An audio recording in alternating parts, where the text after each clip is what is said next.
Mucho se ha especulado sobre esos otros humanos llamados neandertales que vivieron en la península ibérica durante el Paleolítico Medio, sobre si se mezclaron o no con nuestra especie o sobre cuáles fueron las causas de su desaparición.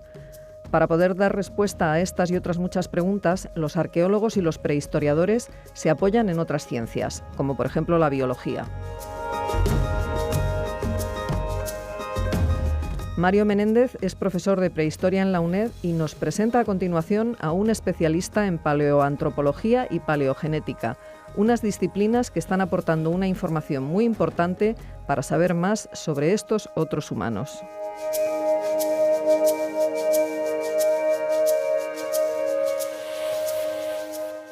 Hola a todos, hoy vamos a hablar de neandertales y nos acompaña para un tema tan interesante y tan de actualidad el paleontólogo Antonio Rosas del Consejo Superior de Investigaciones Científicas y un verdadero especialista en el tema. Los arqueólogos solemos definir, o tradicionalmente así lo hemos hecho, a los neandertales en función de una cronología que en los últimos tiempos se ha alargado considerablemente, de un período, el Paleolítico Medio, y de una cultura que es el musteriense. Pero esa es una visión, sin duda importante. Hay otras muchas. Y quizás, sin duda, una de las que está aportando más datos últimamente es la visión de esta especie humana desde la biología. Antonio, desde la biología, de una manera sintética, rápida, ¿cómo definiríais a los neandertales? ¿En base a qué parámetros? Bueno, lo primero, hola, y encantado de estar aquí en la UNED. ¿Cómo definiríamos a los neandertales? Lo primero, lo que salta más a la vista y siempre ha sido así, que es su anatomía. Su anatomía es claramente distinta a la de nuestra especie Homo sapiens y eso es lo que determinó su distinción como neandertales. Después se estableció, desde el primer momento se estableció un debate sobre si era una especie distinta o no a la nuestra. Nosotros somos Homo sapiens, los neandertales los denominamos Homo neanderthalensis. Y este es el campo de acción, por así decirlo. Más modernamente ha aparecido una nueva herramienta, un nuevo universo, diría yo, de datos, que son los datos paleogenéticos, que también nos están ayudando, como no, a diferenciar a ese grupo humano que identificamos como neandertales.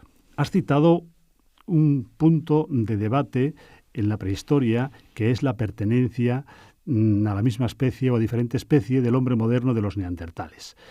Hay, no diría yo un consenso, pero sí una mayoría de separar ambas especies. Pero en biología, como muy bien definís desde vuestra área de conocimiento, dos especies que son diferentes no tienen descendencia fértil. Parece ser que últimamente sí que hay un punto común, incluso en nuestro ADN de neandertales, y que sí que hubo cruce. ¿Cómo explicáis esto desde el punto de vista de la biología? La explicación no es sencilla y exige alguna frase explicativa. ¿Por qué? Bueno, voy a tratar lógicamente de ser sintético. Lo primero que tenemos que hablar es de el concepto de especie en biología. Curiosamente, uno de los conceptos más básicos de la biología, como es la noción de especie, es uno de los menos conocidos o de los más difícilmente comprendidos. La definición a la que has aludido, que es la especie biológica desde un punto de vista de la no descendencia fértil en los cruzamientos, esa es, por así decirlo, una definición de máximos. Es una definición extrema. Pero en el mundo orgánico, en la biología, nada tiene una delimitación estricta y matemática. De tal manera que cada día conocemos más ejemplos de especies que, aun reconociéndolas claramente como tales, cito ejemplos, puede ser el lobo y el coyote en Estados Unidos. El lobo y el coyote, cuando uno los ve y los conoce, son especies claramente distintas y tienen descendencia fértil que viven en libertad. Los osos polares con el cambio climático y los osos pardos que están subiendo hacia el Ártico están empezando a tener descendencia fértil y son clasificados como dos géneros distintos. Y hay otros muchos ejemplos en biología, de tal manera que fenotípicamente se puede ser bien distinto y ocasionalmente tener descendencia fértil. Y eso no significa que no sean dos especies distintas. Y efectivamente, en los últimos datos genéticos nos han puesto claramente de manifiesto que hubo entrecruzamiento entre neandertales y sapiens. Es verdad que en bajas frecuencias, pero también es cierto que los hubo. Entonces, el debate, de alguna forma, a pesar de estas explicaciones que doy, sigue abierto, pero podemos quedarnos con la conclusión, al menos momentánea, de que una buena cantidad de autores consideramos que Homo sapiens y Homo neanderthalensis fueron dos especies humanas distintas. Recuerdo ahora, al hilo de lo que estamos hablando, que en tu pequeño pero extraordinario libro sobre los neandertales, en varias ocasiones insistes en que los neandertales son el elemento de referencia más cercano que tenemos ahora, antes eran nada menos que el chimpancé, para ver qué tiene nuestra especie de diferente respecto a las demás. ¿Cómo puede ayudar la genética en los próximos años a definir a Homo sapiens, es decir, a hombre anatómicamente moderno, a sí mismo, comparándonos con los neandertales? Como comentas, efectivamente, los neandertales son la especie humana más próxima a nosotros, a los humanos actuales. En el pensamiento evolutivo moderno actual, cuando dos especies están próximas biológicamente, e incluso como cualquier especie que podamos comparar, siempre podemos enunciar un principio, y es que esas dos especies compartieron un último antepasado común. Puede ser muy distante en el tiempo o muy cercano en el tiempo, pero compartieron un último antepasado común. Quiere esto decir que cuando comparamos sapiens con neandertales, sobre este principio, las diferencias que hayan surgido desde ese último antepasado común, que dan lugar a las características propiamente sapiens o propiamente neandertales, son las que definen estrictamente hablando a nuestra especie o a los neandertales. Como el ser humano nos gusta mirarnos, nos gusta conocernos, uno de los focos de atención y de investigación es identificar, definir y conocer cuáles son las características estrictamente sapiens, qué nos hace como somos. La manera de hacerlo desde el punto de vista como herramienta es compararlo con la especie hermana más cercana, que son los neandertales. Lo que nos separa, eso es lo nuestro. En los últimos años también ha habido un debate que permanece, un debate muy vivo, sobre la definición desde el punto de vista cognitivo de las capacidades neandertales frente a las capacidades del hombre moderno. Es una cuestión compleja y difícil porque muchos de los elementos que la marcan, que nos indican esas capacidades, no fosilizan. Se ha llegado a afirmar en los últimos años incluso la posibilidad de asignar a algunos neandertales manifestaciones que suponen una capacidad de simbolización alta, como puede ser el arte o algunas otras cosas. ¿Cuál es tu opinión al respecto? Es un tema realmente complejo. Es un tema complejo por varios motivos. El primero y fundamental es porque los fundamentos del pensamiento, los fundamentos de la cognición son delicados, son finos, son sutiles. Aparentemente, dos especies, dos organismos, dos personas pueden parecerse y ser comunes en muchos aspectos, pero hay pequeños detalles que a la larga distancia marcan grandes diferencias.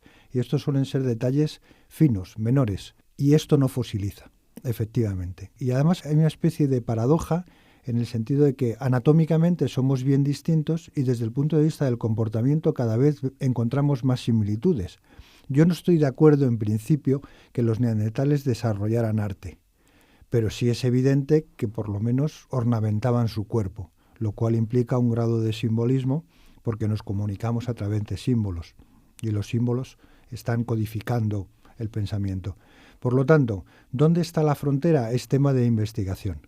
Yo pienso particularmente que nuestra manera de pensar, nuestra psicobiología en última instancia, es distinta a la de los neandertales.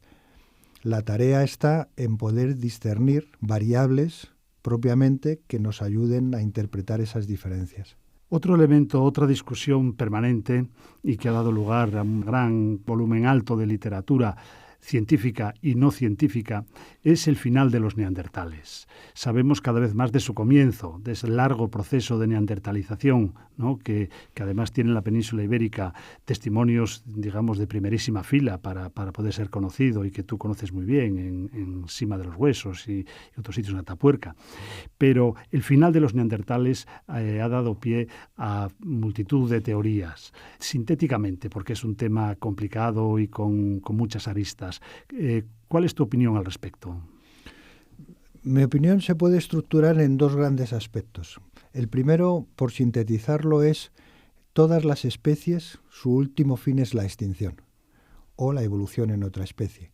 Por lo tanto, cuando hablamos de la extinción de una especie, los neandertales en particular, en principio no tiene por qué tener nada de misterioso. Es un fenómeno natural que ocurre y ha ocurrido en la historia del planeta en elevadísimo número. Cuando digo esto es porque el problema de la extinción de los neandertales desde un punto de vista cultural o ideológico ha estado de alguna forma enmarcado en un prejuicio. Un prejuicio en el sentido de si ellos se extinguieron y nosotros no, es porque tácitamente se implicaba una cierta superioridad que nos otorgábamos a nosotros mismos. Yo creo que este prejuicio, por así decirlo, hay que dejarlo por lo menos un poco disminuido. Y si entramos ya en el fenómeno natural propiamente, a mi entender hay dos grandes factores que pueden explicar la extinción de los neandertales. Uno es el cambio climático que tuvo lugar en esa época hacia el frío. Ahora vivimos un cambio climático hacia cálido, hacia más calor, y en esa época era un cambio climático hacia más frío. Yo creo que eso le sentó muy mal a las poblaciones neandertales y a los ecosistemas en los que vivían. Y además puede haber otro factor añadido importante, que es la potencial competencia ecológica con los recién llegados Homo sapiens. Si a esto le añadimos que las poblaciones neandertales y los grupos neandertales eran grupos de bajo número y probablemente con altos índices de endogamia, con poca variabilidad biológica, que ese es el gran recurso para poder hacer frente a los cambios ambientales, la conjunción de todos estos factores determinó el fenómeno de la extinción. Antonio forma parte también del equipo de investigación de un yacimiento extraordinariamente trascendente para el conocimiento de esta especie prehistórica, que es la Cueva del Sidrón en Asturias. Aunque tengamos poco tiempo, Antonio, ¿qué aporta el Sidrón al mejor conocimiento de los neandertales? El Sidrón ha aportado y está aportando, y esperemos que aporte varias fuentes de información, porque, por ponernos un poco en antecedentes, los neandertales del Sidrón, una cueva situada en Asturias, ha deparado la mejor colección de restos neandertales que hemos encontrado en la península ibérica. Están representados 13 individuos de distintas edades y los dos sexos, y hemos recuperado más de 2.500 restos. Esto es una colección muy importante desde el punto de vista numérico. ¿Qué nos ayuda? Ayuda a conocer la variabilidad de las poblaciones. Hemos podido abordar estudios genéticos de ADN mitocondrial que nos ponen en relación a grupos pequeños, altamente endogámicos, con relaciones familiares internas y probablemente con las estrategias que se llaman de patrilocalidad, es decir, el intercambio de mujeres probablemente en la edad de la adolescencia, mientras que los individuos masculinos permanecían en el mismo territorio. Del mismo modo, hemos podido corroborar estas ideas con datos, por ejemplo, de malformaciones congénitas que tienen una cierta frecuencia. En el estudio de la dentición hemos visto, por ejemplo, que en los grupos neandertales ya se ejercía una cierta división sexual del trabajo, en el que hombres y mujeres practicaban tareas distintas probablemente después de la caza, pero curiosamente no es una división sexual del trabajo como la de los grupos cazadores-recolectores de Homo sapiens, sino que tiene sus propias normas, como cabría esperar siendo una especie distinta. La anatomía, los estudios anatómicos que estamos desarrollando son, digamos, amplios, y una cosa fundamental es que los datos del Sidrón han participado en ese gran proyecto de investigación que fue el genoma neandertal y el exoma neandertal, y seguimos trabajando en esta línea. Quiero decir con esto, de forma así un poco precipitada, que las líneas de trabajo y las líneas de aportación de datos sobre la paleobiología de los neandertales, derivada del estudio de la muestra del Sidrón, es enorme. Bien, pues llegamos al final del programa. Esta conversación interesantísima que hemos tenido con el profesor Antonio Rosas no hubiera sido posible hace muy poquito tiempo, porque ha cambiado el paradigma sobre el mundo y sobre la naturaleza de los neandertales extraordinariamente en los últimos años. Muchas gracias, Antonio, por tu aportación al mejor conocimiento y a este buen rato que nos has ayudado a pasar. Gracias a vosotros y encantado de estar aquí.